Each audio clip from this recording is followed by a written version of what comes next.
in support of the people in Ottawa, we're going to go for a rip.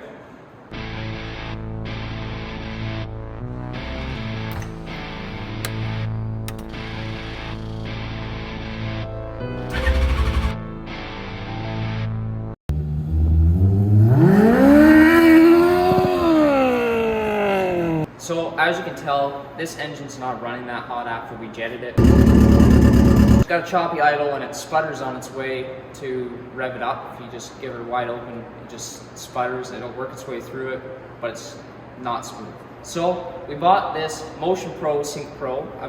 Here in Canada, you can buy lots of stuff off Royal Distributing, 1-day shipping or 2-day shipping, something like that.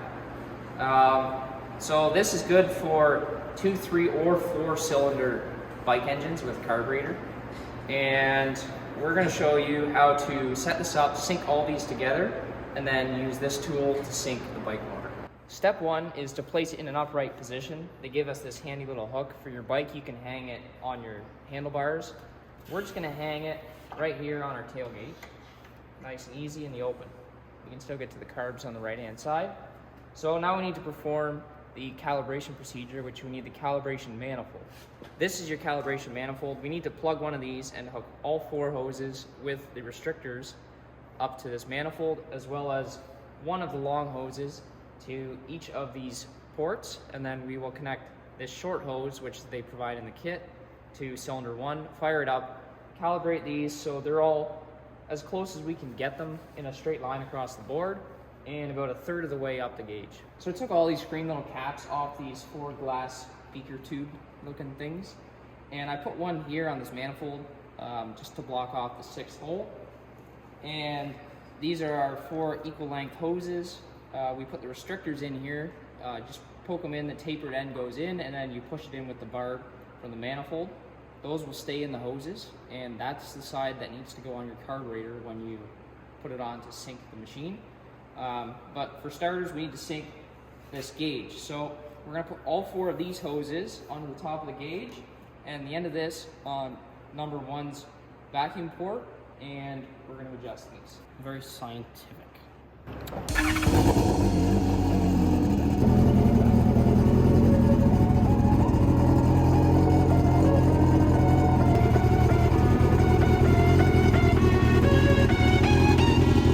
Alright, so now that these are all synced, I put them just below here.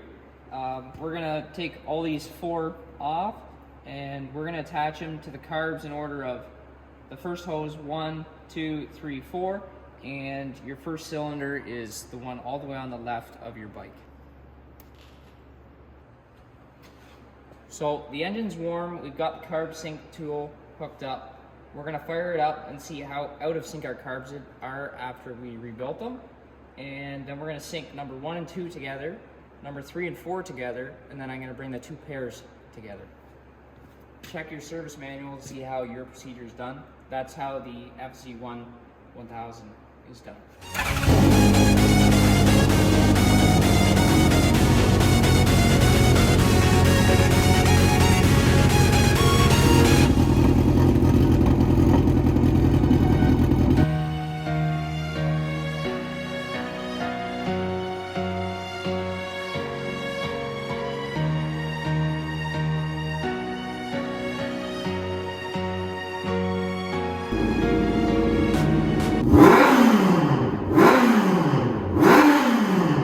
So anyways, as you just heard, it runs much better now.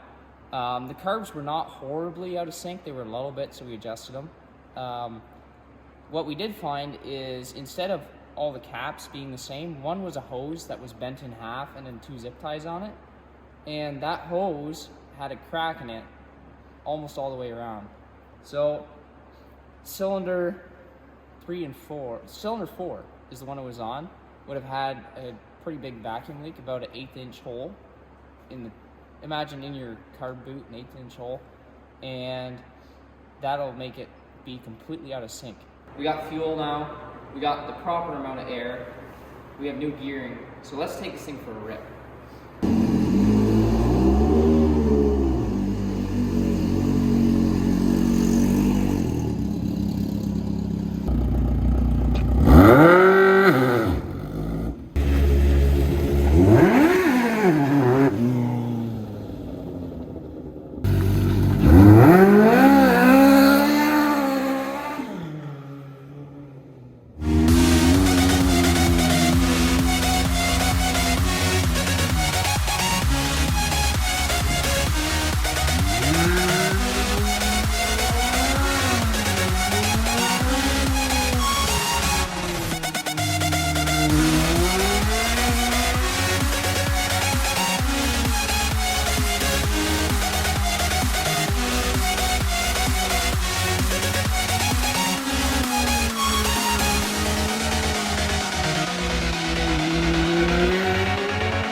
So next time, hopefully we'll be at the track with this thing.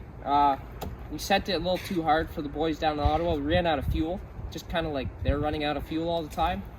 So this thing runs really good. Hopefully it goes faster than 18 seconds. See y'all next time. Next time your car runs out of fuel, don't call your friends for help. Push it all the way home by yourself. Be a man.